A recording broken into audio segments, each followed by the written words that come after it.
Yan, what's up guys? Mapagpalang hapon, tanghali, umaga sa ating lahat. At mayroon naman tayong pupuntahan dito sa lugar na ito. Yan, no? Hindi pa natin alam po mga kalingap kung andito nga siya. Baka dito po mga kalingap, no? Yung ating pupuntahan dito, si Nanay Lorna Mirabiti. Ano po? Dito po ito sa Purucono ng Ligaw Albay. Nilalakbay natin. Ano po? Yung lugar na ito. Dito tayo sa palayan po.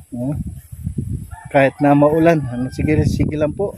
Basta ang hangarin ng Team Kalingap, yung mga scouter ng landing pad, ito po ang ginagawa sa mga scouter kahit saan, ano po mga kalingap, mga kapatid.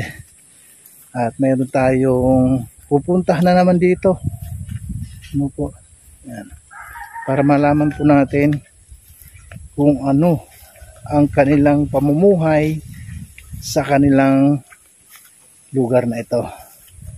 Tara po mga kalingap, samahan nyo lang kami. Samahan nyo lang pala ako. Umalis lang ako na nag-scout, ano. Sabi nyo naman pwede na pati si Juicy Vlog kasama natin. At lalong lalo na siya ay buntis, ano, nagpadalang tao. So ayan po mga kalingap, ano, pinuntahan nga natin. Yung kung nakita po natin yung bahay niya, yung bahay ni Nanay Lorna. Yan po, no? Yan ang bahay niya, yung bahay ni Nanay Lorna. Pero wala naman si Nanay Lorna Mirabiti, yung ating pupuntahan.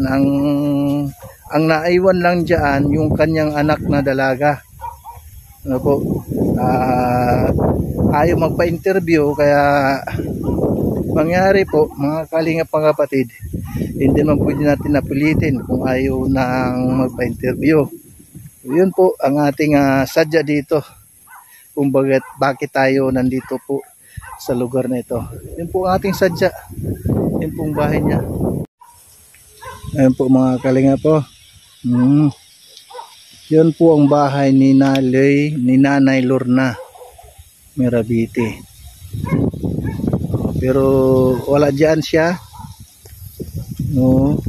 Yan po ang ating sinasadya dito para mapuntahan si Nanay Lorna. Bagamat ay ayaw po magpa-interview ni ate, hindi ko lang tinanong kung ano yung pangalan niya. Basta yung kapatid ni Ate Vanessa Mirabiti. Yan po. At isa sana sa ating mga sadyang pinuntahan dito yung mga ginana yon.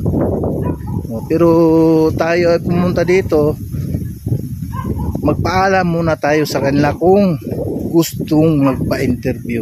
Pero doon po sa doon po sa kanyang kapatid, yung kanyang anak ni Nanay Lorna ay gusto pong magpa-interview. Pero gusto talaga magpa-interview.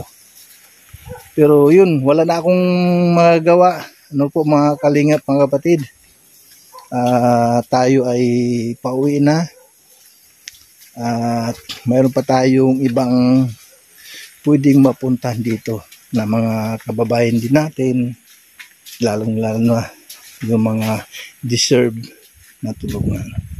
At maraming salamat po sa inyong lahat at sa inyong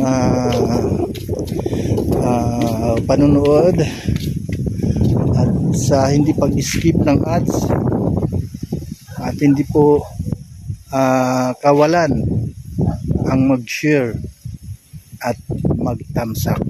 At maraming salamat sa inyong lahat, kay Ate Inday PB, kay Ate Duldumundon, kay Ninang Jen Estordiban, kay Ninang Vicky Asakawa Mix Vlog, at kay Ate Joy Mate, Ate Isabel Guli Pardo, at kay Ate MBHR,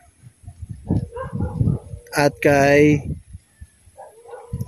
Ate Leven, kay Miss Mina Lee ng Korea. Maraming salamat po. At kay Kuya Bal Santos Matubang, Ate Edna and Kalinga Prab, at sa lahat po ng viewers na mga nandito ngayon. Maraming salamat po sa inyong walang sawang pagsuporta po dito sa landing pad ng Albay, Ligao. Yan. Maraming salamat sa inyong lahat at mabuhay po ang Team Kalingap. Bye bye and God bless us all.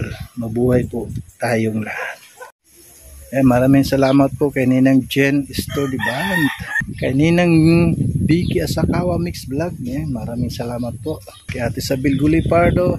Maraming salamat po. At sa mga ambasador, Ambassador Jim Murillo Vlogs, Ambassador Kalingap Mick, Ambassador Kalingap Tate Papsi, Ambassador Kalingap Bruce, Ambassador Joey the Great, Ambassador Kalingap Nico, Ambassador Sagap TV, at ang inyong abang lingkod, Kalingap po si Andreno Vlog. Maraming salamat din po kay Miss Mina Lee ng Korea at sa lahat po ng mga viewers natin, sa mga nandito. Maraming salamat po sa inyo. And God bless po, mabuhay ang Team Kalingap. Bye bye po.